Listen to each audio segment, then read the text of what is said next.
HazyGray.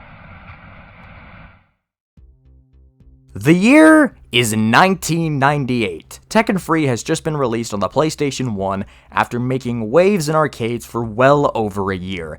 It broke all kinds of sales records for PlayStation and revolutionized 3D fighting games forever.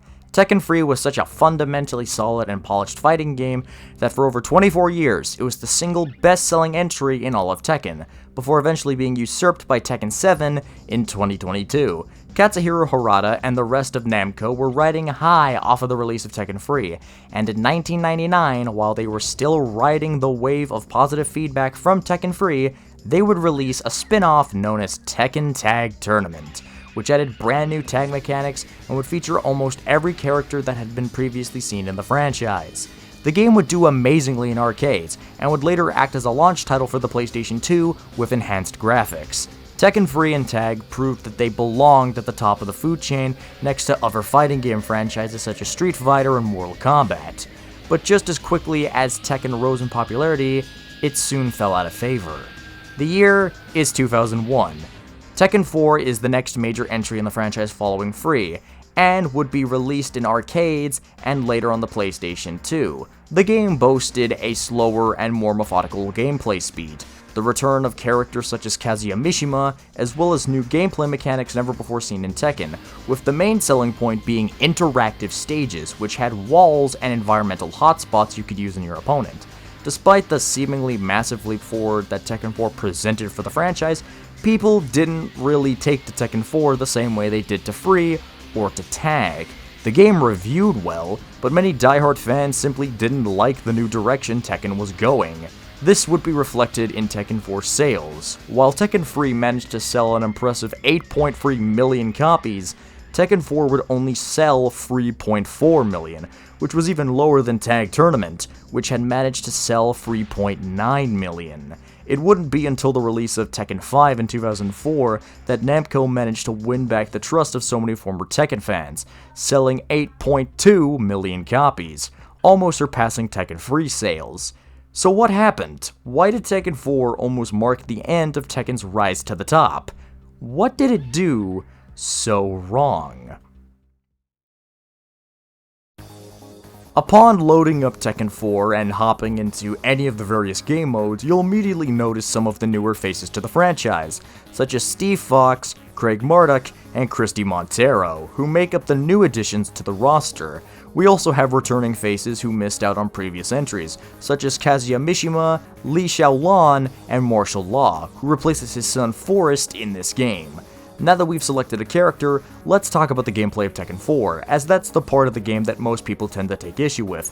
The gameplay of a Tekken game is the single most important part of a Tekken game. It's why games like Tekken 3, Tag, and 5 have aged like a fine wine, while games like 1 and 2 haven't aged so gracefully. So what part does Tekken 4 fall into? Despite what many will tell you, I actually really like the gameplay of Tekken 4. It does play a little bit slower than previous entries, which for some is a giant red flag, but considering how fast and frenetic some of the entries in this franchise can be, having a naturally slower Tekken game isn't actually all that bad of an idea.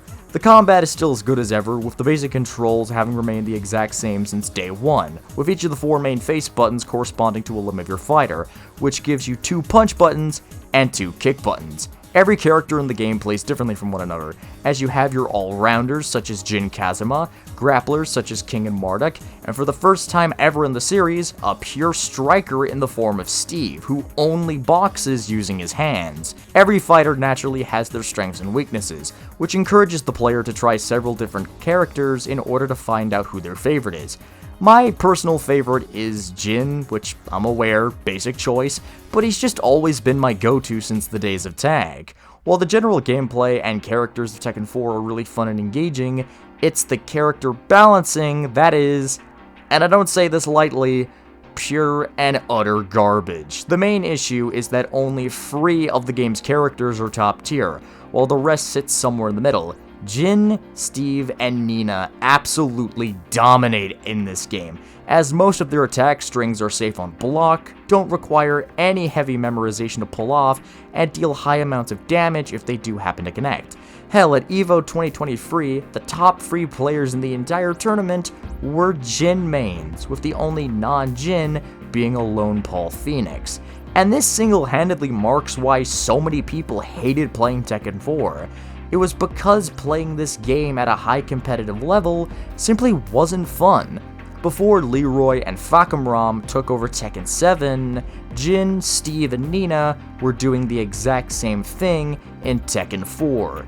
It's why for most people, both casuals and hardcore veterans, the best option was to simply go back to Tekken Free and Tekken Tag. Now that we've established why Tekken 4 is seen as the black sheep of the franchise, let's analyze what else this game has to offer solely outside of the combat.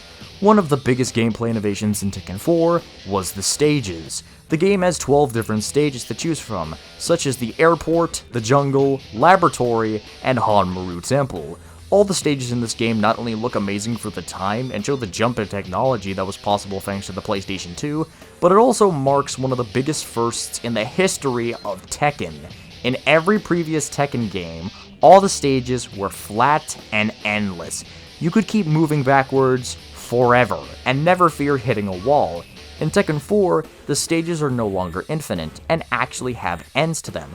Because of this, you'll eventually hit a wall, which opens up lots of unique gameplay opportunities. If your opponent gets careless, you can back them up against a wall, trapping them in place. Not only can you use the wall to trap your opponent, you can now splat your opponent into the wall with specific attacks, which will deal additional damage.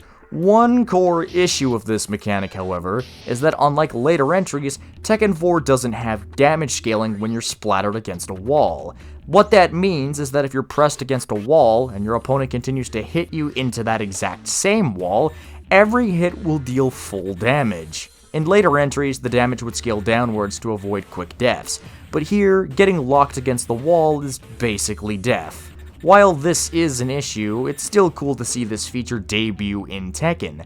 They were bound to make mistakes in their first attempt, and I for one don't personally mind some of the issues it can cause, since they only really tend to apply at much higher levels of play. Another major innovation when it comes to stages is verticality. Some stages will have slopes or stairs that a fighter can naturally move up or down during a fight, which can allow a fighter to take advantage of the height difference and hit their opponent in ways they couldn't before.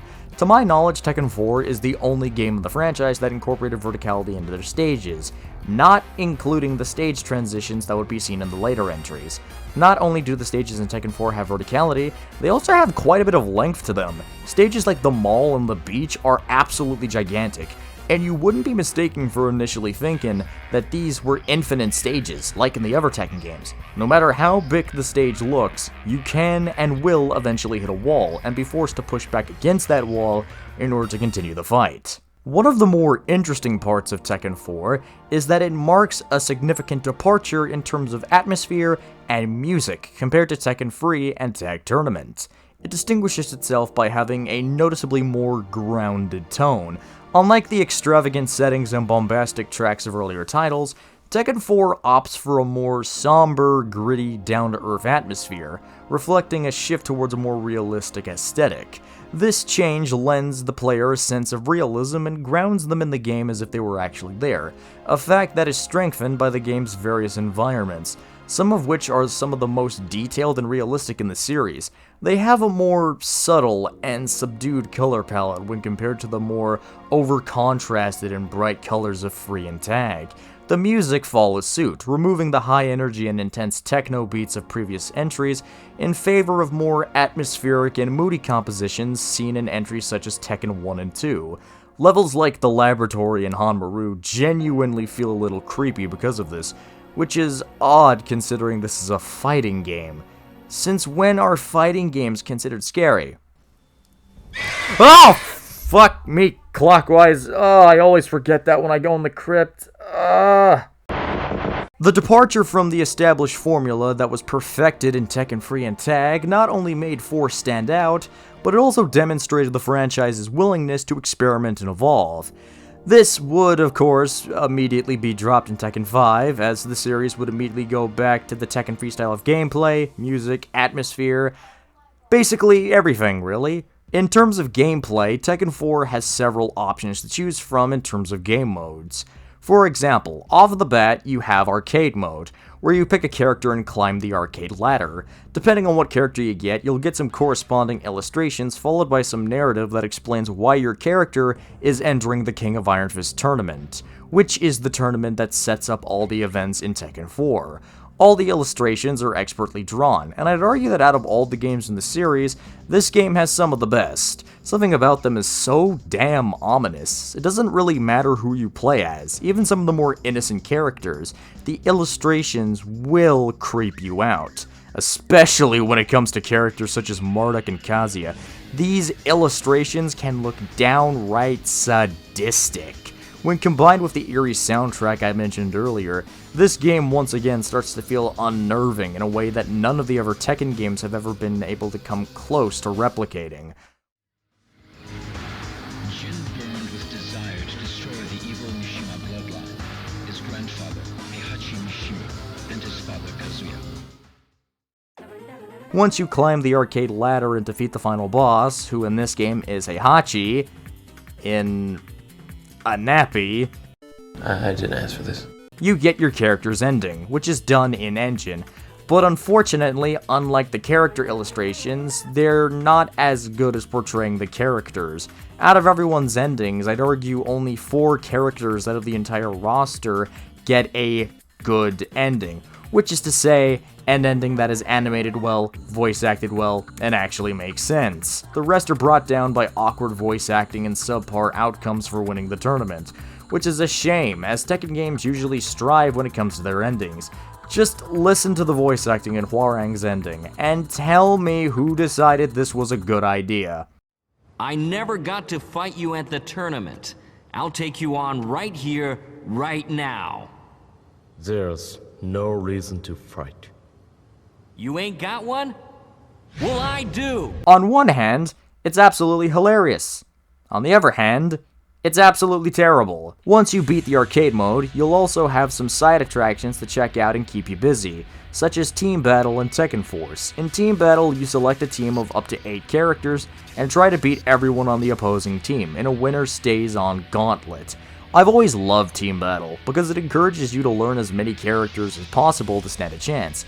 Yeah, you could always pick your best character and play as them at the start, but what happens if they get knocked out? You'll have to fall back on someone, and that's what I love about Team Battle. If you want to get good, you'll need to practice, and this is the only way to survive. You need to learn as many characters as possible, or you'll be stuck playing with characters you have no idea how to handle. Tekken Force, on the other hand, is an entirely separate beast. In this mode, you play as one character and attempt to fight your way through 4 different stages, traversing the landscape and clobbering everyone you meet on the way. Unlike Tekken 3, Tekken 4's version of Tekken Force uses the verticality and depth of the levels to its advantage, allowing stages to feel like actual 3D spaces instead of bland 2D backgrounds. This mode is a blast, but unfortunately I kinda suck at it and can only get to the second stage before I get my skull cave in and have to quit. And that's everything Tekken 4 has to offer. Overall, Tekken 4 is a pretty middling entry in the franchise, and I can definitely see why people didn't take to it too kindly, and especially in the manner that Namco probably wanted them to. It's not a terrible game, as its signature gameplay, charm, and atmosphere managed to keep the game afloat, but the botched attempts at reinventing the wheel and the utter disaster that was this game's competitive scene keep it from reaching the upper echelon of Tekken games. I still think it's worth a playthrough or two, simply because of how interesting of a game it is, but I personally wouldn't blame you for passing it by.